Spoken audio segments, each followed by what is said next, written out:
Shocking news. Mayor of Chicago calls out Trump about deportation. But before we get started with this demonstration, let me read my copyright disclaimer. Copyright disclaimer under Section 107 of the Copyright Act of 1976. Allowance is made for purposes such as criticism, comment, news reporting, scholarship, and research. What that means is that everything that you hear in this demonstration is for entertainment and educational purposes only. So it seems like the mayor of Chicago isn't backing down from Donald Trump, and he has some choice words to say. Let's just dive straight into this. Salute to the replay gang. Salute to my moderators. Salute to the chat. Let's just jump straight into the mayor of Chicago. A standoff between so-called sanctuary cities and the incoming Trump administration heating up right here in Chicago.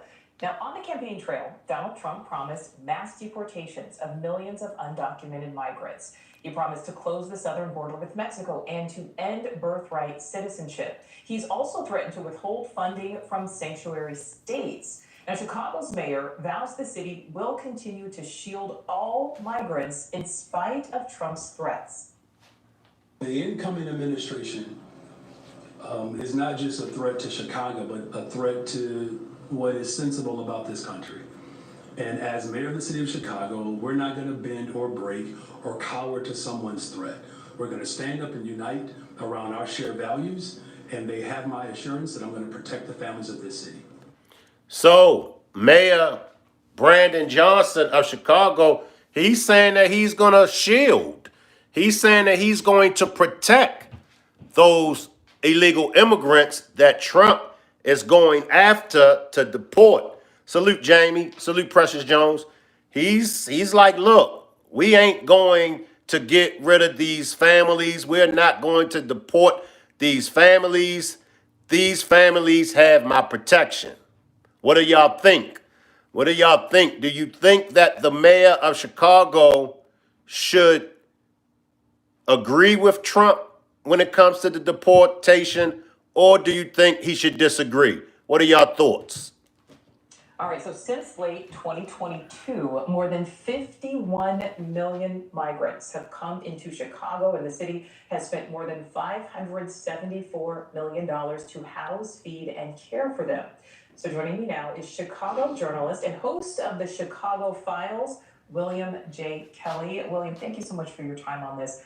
So we heard from Mayor Brandon Johnson there. How much power does Chicago's mayor really have if it does come down to a local versus federal standoff? Chicago's a sanctuary city, but that doesn't mean that the federal government cannot send in ICE agents to remove illegal aliens, especially if they've committed crimes. They just won't have the assistance of Chicago police officers. The people of Chicago that I'm talking to, including Black and Brown people, communities, say that they feel that we've been generous enough. And I want to stop right there. Salute Positive Vibes. Salute Coke Tan. Salute Coffee Girl. Look at the numbers. Look at the numbers. Now, as he stated, the majority of Black and Brown residents in Chicago have said, look, we've been generous enough. And this is what we don't want to get caught up in. I call it high school behavior. If this people rolls to the right, the popular vote, we all gonna roll to the right. And as Americans, we got to get out of that mind frame. Okay, I don't like so-and-so. So regardless of what so-and-so does right, I'm not going to acknowledge what so-and-so done is right because I don't like so-and-so. You might not like Donald Trump, and that's okay. You like who you like. You dislike who you dislike. However, when it comes to the person that you like or dislike, if they do something that's right, I mean, come on, y'all. It don't take a rocket scientist to figure it out. Now, these are the numbers. This is Chicago alone. This is Chicago alone. Look at the numbers. 51,000 migrants. Look how much it costs. 574 million for housing, food, and care for these migrants. This is Chicago alone. This is Chicago alone. Salute Cola. Salute Cola. Appreciate you for tapping in. We ain't talking about the rest of the United States. Chicago alone. 51,000 migrants. $574 million spent on those migrants for housing, food, and care. Positive Vibe says, we never get that. We don't even get a penny of that. But the taxpayers have to contribute to that $574 million. With illegal aliens that they feel that they've suffered as a result, and they're hoping that Donald Trump will, in fact, reverse Chicago's sanctuary city status, and that Chicago's days as a sanctuary city are coming to an end. Yeah, and William, as you pointed out there, I mean, being here in the city, there really are so many opinions on this topic. Now, we know that Trump's pick for border czar, Tom Homan, has said that he would recommend that federal funds be stripped from cities that don't assist with those federal immigration agents. If that happens, William, what could it mean for a sanctuary city like Chicago? Well, as you probably know, Chicago's already a billion or more in debt.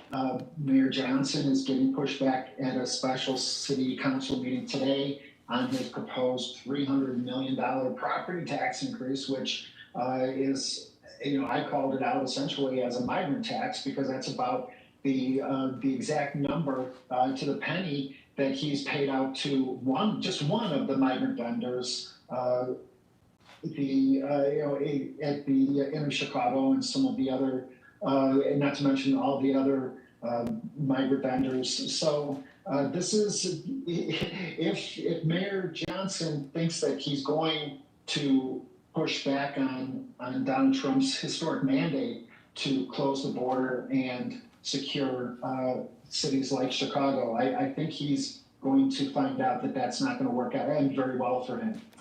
Cola says, this is one thing I did agree with Trump on. It's gotten out of control. Salute Pretty Black TV. Salute Pretty Black TV. And I'm going to keep it real with y'all, especially for Black Americans. These will be the same migrants. These will be the same immigrants that will turn their noses up at you, look down on you, judge you, talk smack about you. These will be those same immigrants that will take those black jobs that Trump spoke about. Cola says we can't just go to other countries and stay. Nowhere. No other country can we go to and stay. Like I said, these will be the same immigrants that will take your black jobs. Coffee Girl says they will be posted if Trump stopped federal funding to sanctuary cities. I'm going to say it again, Black Americans. These will be the same immigrants that will turn their noses up at you, look down on you, and judge you. These will be the same immigrants that will take your black job. And William, there's still so many questions over, how this mass deportation would work, what it would cost. But even if Donald Trump does fail to fully enforce some of his campaign promises, what could the threat of it happening mean for the immigrant population, both legal and illegal? Well, I think that we are living in some kind of an historic time. If you study history, you will see that there have been mass deportations at other times in history, including. All right, let's look at the years of mass deportation, the ICE deportation by year. Salute Shano. Salute Shano. Let's break it down. Cola says there's a legal way to do everything. Do it the legal way. All right, let's look at the year. You got 2016. right? You got under Obama, 240K. You got Trump, 2019, 2020. 2019, you got 267K. 2020, you got 185K. Now let's come to Joe Biden. 2021, you got 59K. 2023, you got 142K. Appreciate that super sticker, Shano. Appreciate that super sticker, Shano. So what's the big deal? You've never heard the people complain when it was under Obama's watch. And Obama built cages. The people didn't utter a word. Let's come to Biden. Under Biden's watch, the people didn't utter a word. Salute Sunshine Sunset. Sunshine Sunset says exactly. So I get it that you don't like Donald Trump. I get it. I get it that you don't like the man. However, is it fair? Is it fair to come after Trump and y'all didn't have the same smoke for Obama? Is it fair to come after Trump and y'all didn't have the same smoke for Biden? Kohler says, and I was against the cages. It reminded me of POW, prisoners of war.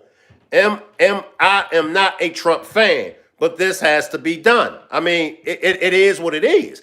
This is one of the things with Trump. Like I said, 70% of Trump, I agree. 30% I disagree.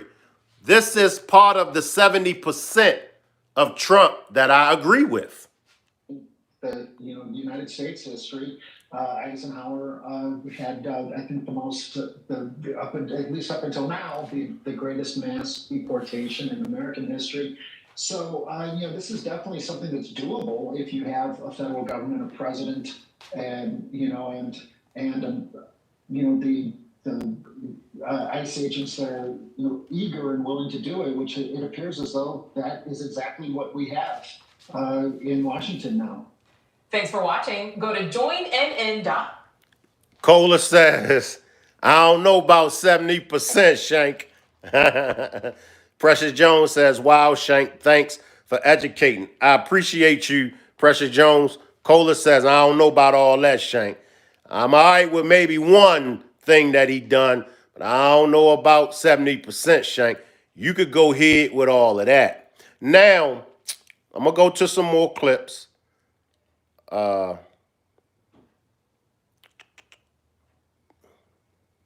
right, let's actually go to Brandon Jones. Let's go to Brandon Jones. Make sure y'all double tap the screen and hit the like button. She attended yesterday's city council meeting. She once interned as a high school senior for then State Senator Barack Obama and is now a supporter of President-elect Trump and served as a campaign surrogate over the course of the campaign. Piri, thank you for joining us today. It's good to have you with us. Welcome. Thank you so much for the invitation. Thank you for joining us. So this is Mayor Brandon Johnson on November 12th. So this is shortly after the election. And he was responding to some of the new policies that are the expectation in the incoming Trump administration with regard to deportation. Watch what he said on November 12th.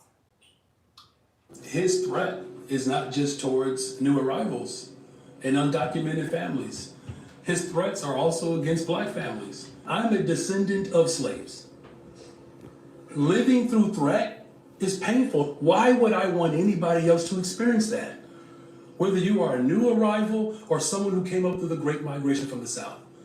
We're not going to threaten people. We're going to stand up and fight for people. I get where he's coming from. I get where the mayor of Chicago is coming from.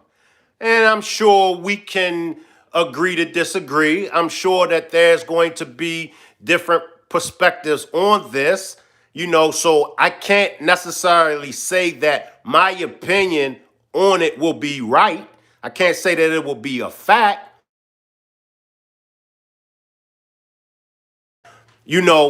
As black people, we gotta stop jumping in everybody's fight. I'm gonna say it again. As black people, we gotta stop jumping in everybody's fights. I understand we wanna be good Samaritans. I understand. I understand we wanna love thy neighbor. But sometimes we gotta step back and mind our own business.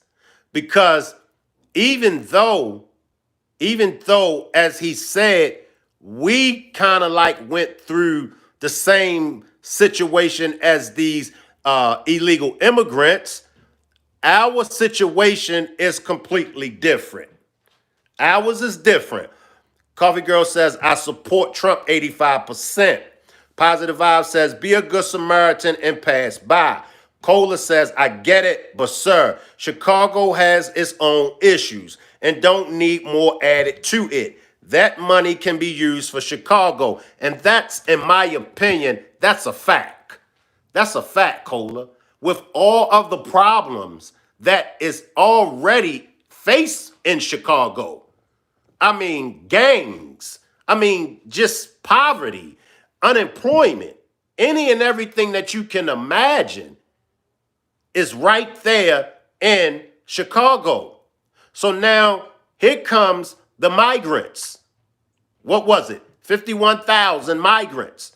How much money was spent on food, housing, and care for the 51,000 migrants? Was it 254 million? Are you serious? You can't make this ish up. But we'll have a problem.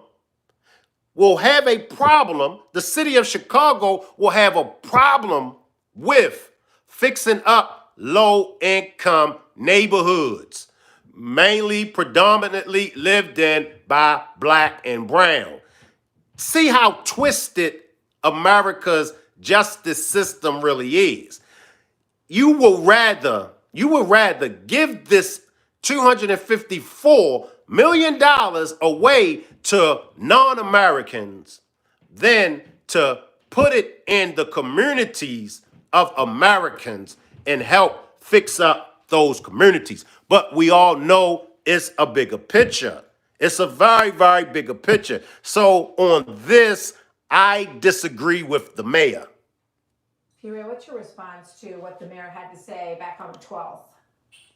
I think it's the most disrespectful thing he's ever said out of his mouth. We, the American Negro people, are 100% American. This illegal immigration, whatever they're calling it, it is none of our business. What did I just say, y'all? And I didn't even hear this. What did I say? I said the same thing she said. It's none of our business. Black people, wake up. Stop jumping in everybody's business. That be our problem. Even amongst each other. We ain't got nothing to do with it. But we always seem to take our funky black asses to the fight. Our funky black asses be in a house somewhere, chilling, relaxing.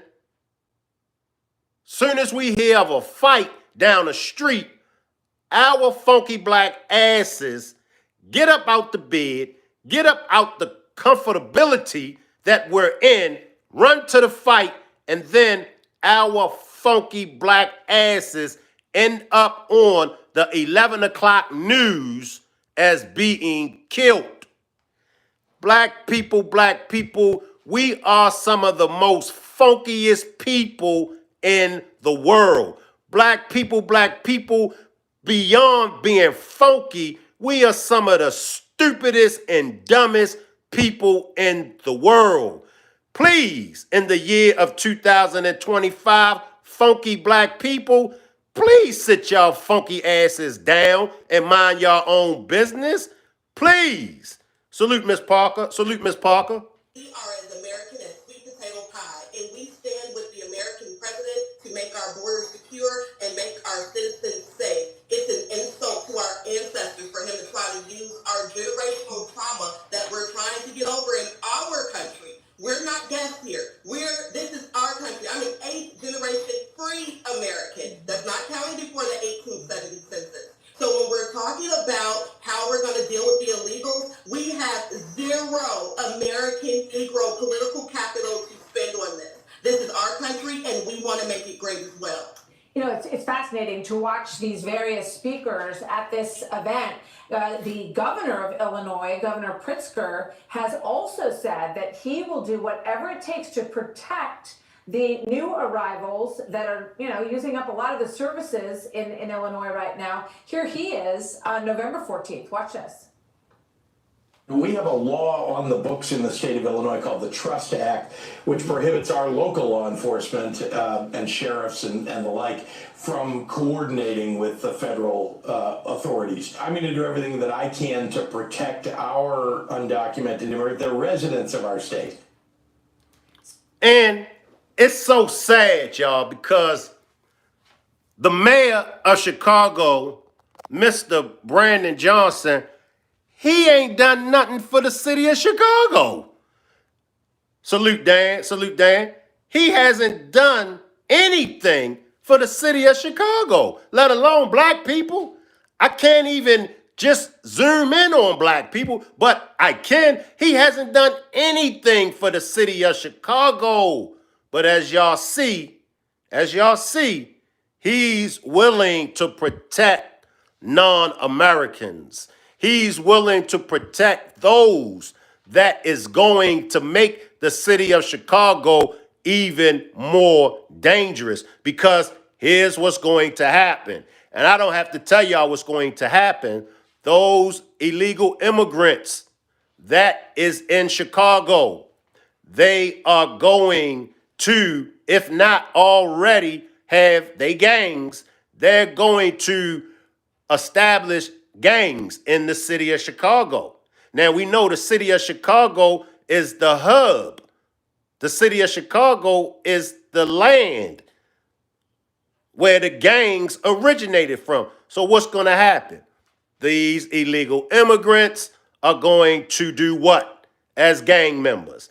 They're going to come into confrontations with the gangs that are already there in Chicago. It don't take a rocket scientist to figure that out. So it's pretty clear that he and the mayor are out of step with the way that you think and the other individuals that we just watched. What's your sense of Illinois and Chicago in general? Do you see a change happening? I mean, Biden obviously still won in the state of Illinois, but what do you see on the ground politically? Well, yes, President Biden, or Kamala rather, won. Excuse me, Kamala Harris. However, we have increased the voter turnout for the Republican Party, specifically President Trump, astronomically. We made national news here. We don't have money to pay for these illegals anymore. We are out of the business of funding illegals, regardless of what the mayor or the governor is saying. We're looking forward to President Trump and Tom Homan coming here to assist us. And every day we share the number with each other, which is 866-DHS2-ICE. See something, say something. Send them to the city of Chicago. We're praying for ICE, and we cannot wait to get here. We are going to be lockstep with President Trump in Agenda 47's goal of securing who we are. It doesn't matter that people don't like the president. It doesn't matter that people don't like his tweets or what they call rhetoric. We are fighting for our own survival. Our grandparents came up here as migrants, not these illegal immigrants. When they came up during the Great Migration, they stood on their feet in American factories to give us the land that we're currently trying to hold on to today. Because a group tax should not be about property taxes, but they are, because we are being taxed so that the illegals can feast off of our hard work. What did they do to deserve this? Stop it right there. I agree with everything that the sister said. Dan says, how y'all doing this chilly evening? I'm sick of this cold already. And how the hell do far southern illegals decide? It's too hot at home, so I'm going to go to Chicago where it's cold as hell. Coffee Girl says, but Shank, The people in those cities keep voting in the same folks. I agree. Dan says, isn't ICE paying 700 or something like that for tips per person caught? Kohler says, you all do know the politicians, and they are just that. I ain't trust any of them. It's like picking the better of the two. Precious Jones says, she is on damn point. Love it. She's on point. She's on point. I don't even have to say nothing. That's how much of a point that she makes. Salute, Londa. Salute, Londa. Why are they so special that they get to come up to Chicago and just thrive while our people are struggling, going out in cold weather every day to get money to pay their taxes? We're not doing that anymore. And President Trump, please come to Chicago. Please, please, please. We're going to give you a ticker tape parade. We need you right here in our city to reinvigorate us. Drop a one. Drop a one in the chat. Drop a one on the replay, gang, if y'all agree with her. Drop a two if you disagree. And if you disagree, please share why you disagree with everything that this woman said. Drop a one if you agree. Drop a two if you disagree.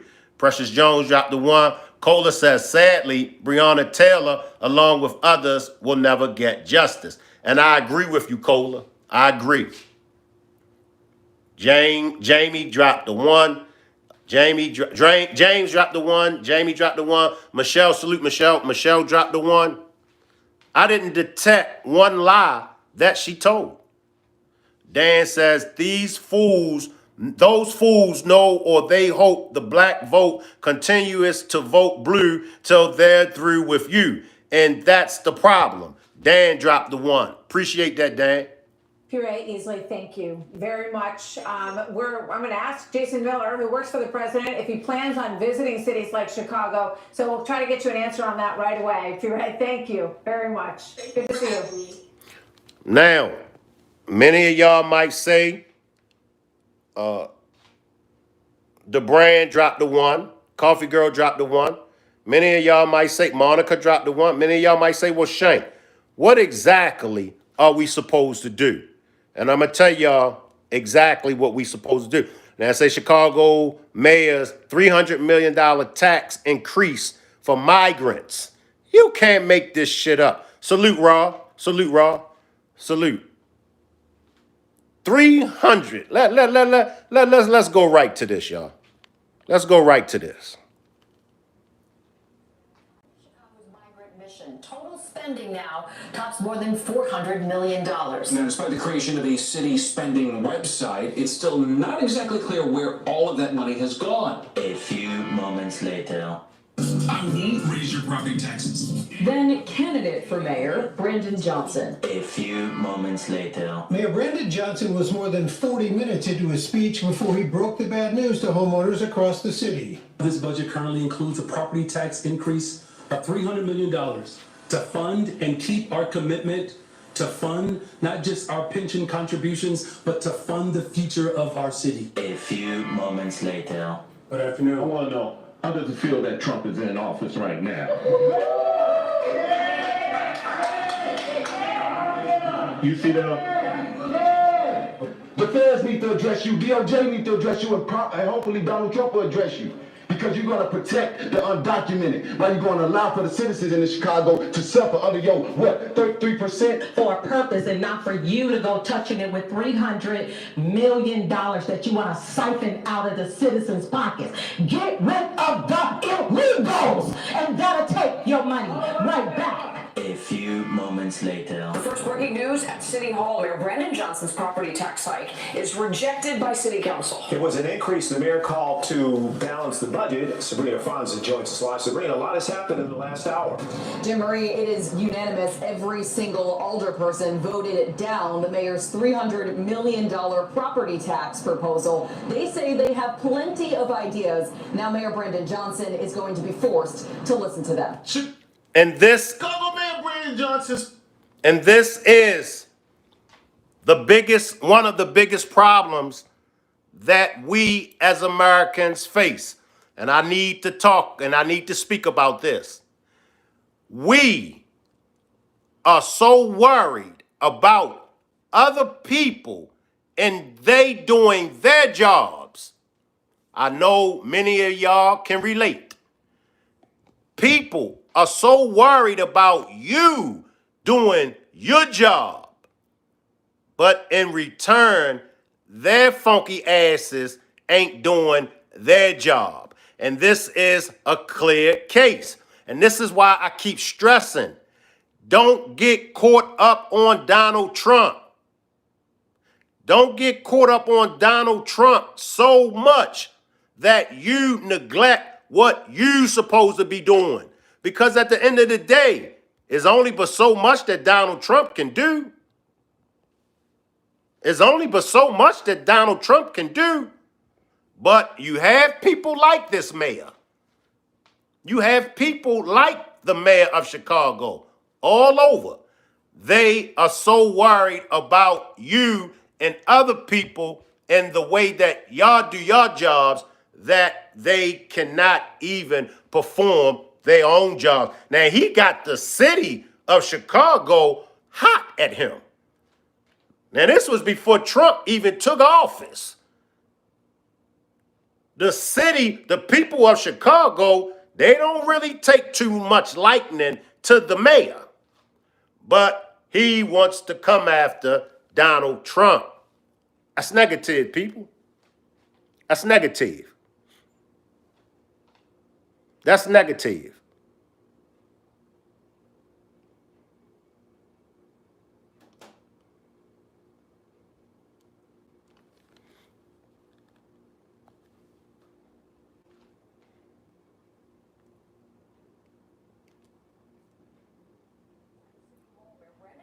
Property tax hike is rejected by City Council. It was an increase the mayor called to balance the budget. Sabrina Franza joins us live. Sabrina, a lot has happened in the last hour. Jim Marie, it is unanimous. Every single alderperson voted down the mayor's $300 million property tax proposal. They say they have plenty of ideas. Now Mayor Brandon Johnson is going to be forced to listen to them. It's a devastating loss for Mayor Johnson. I've been here, going on 17 years. I've never seen this kind of vote take place.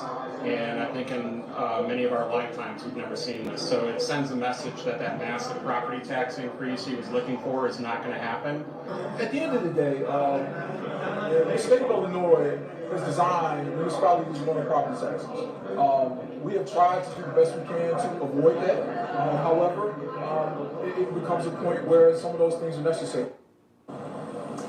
Some of those suggestions we've heard from aldermen in the past 2 weeks included increased liquor tax, increased garbage collection fees, and contributing less to the advanced pension payments. Also at today's meeting, members of the Fraternal Order of Police. This is CBS News Chicago has obtained a letter from Illinois Attorney General Kwame Raoul to Mayor Brandon Johnson. Raoul asking Johnson to, quote, reconsider proposed cuts to the Chicago Police Department.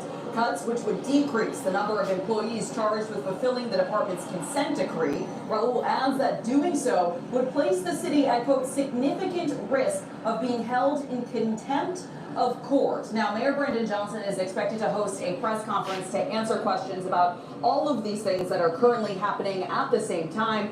Shooting down this $300 million property tax increase does not necessarily mean that a property tax increase will not eventually pass, but it does force everyone back to the drawing board when the deadline for this budget is at the end of the year. We'll bring you the update from that press conference on the CBS News Chicago newscast at 6 p.m. For now, we're live outside City Hall. Sabrina Franza, CBS.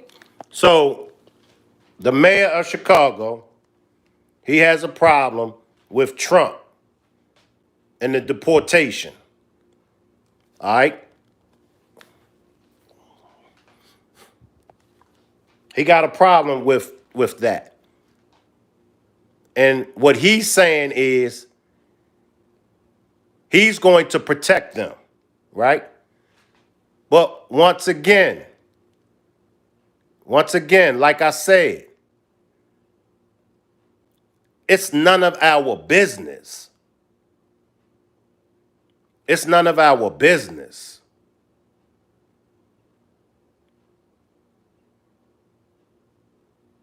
And as black people, We got to learn when to mind our own business.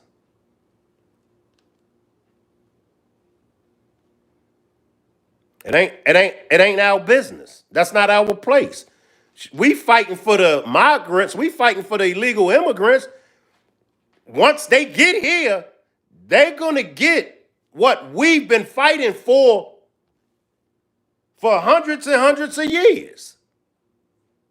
Is it proper to negotiate a CTU contract if, as a member on leave, you are going to benefit from that contract? Well, I'm not going to benefit from the contract. So this is Chicago Mayor Brandon Johnson, and right there he was being pressed by a local news reporter on whether or not it is proper for him, a member of the Chicago Teachers Union that is on leave, that is not resigned, to negotiate a contract with said Chicago Teachers Union if as soon as he gets out of office, he can just return from his leave of absence and benefit from said contract. And Brandon Johnson decides that he's going to lie right to the face of Chicagoans by saying, no, I'm not going to benefit from that contract.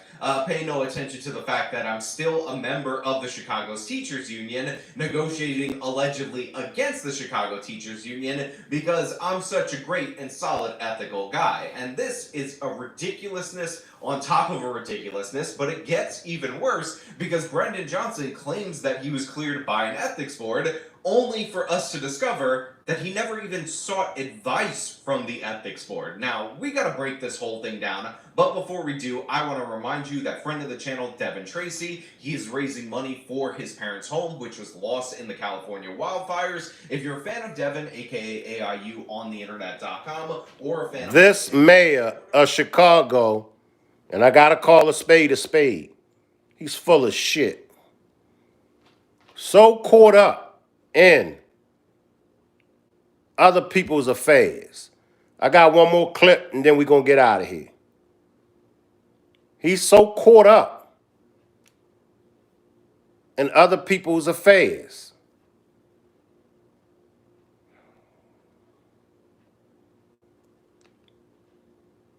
And then when it comes time, and it's the favorite thing people like to cover for black politicians and black people when they get in power. But Shank, they can't do nothing for just one particular people. Well, he on the front line fighting for them illegal immigrants.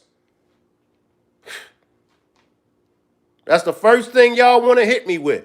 Shank, they can't do nothing just for black people. Right, okay. Y'all keep believing that. They don't. See, when it comes to doing stuff for black people, it's a problem. But as soon as it come time for a black person that's in power to fight for somebody else, they ain't got no problem with fighting for somebody else. One more clip, y'all, then we out of here.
Speed on all of the things, and it feels like they're happening as we speak, that the administration is doing to try to shut off the border, to try to close it entirely, but then also to begin the process of rounding people up and sending them home. Yeah, Katie, from where we sit right now, and look, a lot could change in the days and weeks to come, but from where we sit right now, I would say the biggest changes have been at the border. cutting off asylum really entirely. We've been speaking with people at the border who say that now migrants can't even present themselves at legal ports of entry to claim asylum. They're turned back. Of course, he turned off the CBP One app, so people who had appointments to claim asylum here could no longer get through. And he's continuing what Biden started, where people really cannot claim asylum if they cross between ports of entry and encounter Border Patrol. That is a fundamental change and really could end up taking them to court. As we know, they're already being challenged by the ACLU here in DC because they're arguing that the United States is really in violation of an obligation to uphold asylum as an international right. As far as what's happening on the interior, not as much as we thought so far. A lot of the arrests that you've seen are part of normal operations, routine operations is what I've been told from sources at ICE. That a lot of these people were already on their list. I've been out on arrests like that just this summer. I was with ICE as they arrested people who were wanted for murder in their home countries. Gabe Gutierrez just did a similar ride along with ICE in Boston. We're going to see a lot of pictures, Katie, and I want everyone to be prepared to see these arrests be made far more public than we've seen in the past. But right now, the numbers aren't reflecting anything quite above average. For example, in September, the number of people who ICE arrested every day was at 282. We understand from Tom Homan, the border czar, that first 24 hours they arrested 308. Not a huge jump. That could change, though, with the way you see Stephen Miller and others talking about using other law enforcement agencies and the military to go do more arrests. But in the end, ICE is in a $230 million budget shortfall, even to do their current operations. So it looks like right now, the biggest impact is on the border. Can the military arrest people? Do they have that authority, Lisa? Not unless you call this an invasion, which many people on the Trump side would say it is. From a legal perspective, I think there's a very healthy, if not strong argument that it is not. So the use of the military here to get involved in the detention or even deportation of undocumented immigrants is not only unprecedented, Katie, but something that's without legal authority as far as I'm understanding. I'm curious how exactly they can get this done. I mean, they're talking a big game about wanting to take people and get them out of the country. But functionally speaking, they've got to send them somewhere. And not all countries are going to accept the people who have left. And the countries that are going to accept them, like places like Mexico and Guatemala, who are trying to get ready for it, can only accept so many at one time. Dara, I know you study this. Walk me through just the hurdles that Donald Trump's going to be facing, practically speaking. Right. So we've identified through this conversation the three kind of big things the government has to do to take someone who's currently living in the U.S. and take them to the point where they can say they're deported. They have to arrest them. They have to have somewhere to hold them in government custody until such time as they can deport them. And they have to deport them. They have to have the seat on the plane, and they have to have a country that will accept them. And really, those deportation flights are negotiated not quite on a flight-by-flight basis, but it's very close. So many of the people who the Trump administration has said are already in the United States and have final orders of deportation, the reason those haven't been executed yet is because their home country will not take any flights from the U.S. or will take only very limited flights from the U.S., either for diplomatic reasons or because they just don't have the capacity to take that many deportees. This is crazy, y'all. This is crazy. It's like somebody breaks into your house. Somebody is living in your house, right? Down the basement, okay? You haven't been down your basement in about a week. You go down to your basement and you see somebody living in your basement. What are you going to do if you see somebody living in your basement that you don't know? You're going to put them out. I mean, you really can't make this up. And now, like I said, I showed y'all the numbers for the mass deportation under Obama. I showed y'all the numbers that was deported under Biden. Nobody uttered a word. But when the orange man, Trump, comes in, everybody wants to complain. So this is going to be a diplomatic effort as much as anything. Secretary of State Marco Rubio has announced that his first trip is going to be to many Central American and Caribbean countries, and presumably on the agenda there is going to be trying to get them to take more deportees from their own country and potentially from other countries as well. But the question of what can be done, everything kind of backs up from there. The fewer people you can deport, the more people you have to be holding in these temporary facilities that are extremely expensive to maintain, and the fewer people ultimately you can arrest who are in the community without running out of money. And I'm assuming that there are some smaller countries who want to have good relationships with the United States who will say, yes, we're going to take some people, we can take some foreigners as well that aren't our countries, maybe not their original home. But places like Mexico, I mean, they have interesting leverage here as well, because Mexico is really the last stop. And if this administration, the United States, wants to really shut things off at the border, really close down crossings, they need the willing cooperation of Mexico. But Mexico also has a trade deal that they want to be treated fairly and maybe better by Donald Trump. So what sort of Stop right there, and then we're going to get out of here. Mexico could give a damn about the good relations as far as business. Mexico, because the majority of those illegal immigrants that's coming, they coming from Mexico. Mexico is happy to get rid of them. And as you heard early on in this demonstration, when they are rounding up these illegal immigrants, a lot of these illegal immigrants are wanted. A lot of them are wanted in their country that they flee from for murder. Stop thinking that everybody that come to this country is coming to this country for a better way of living. A lot of them is coming to this country to escape prosecution in their own country. Come on, people. I appreciate everybody for pulling up. Salute. I'll see y'all back at 5 p.m. Make sure y'all pull up at 8 p.m. as well. Salute, everybody.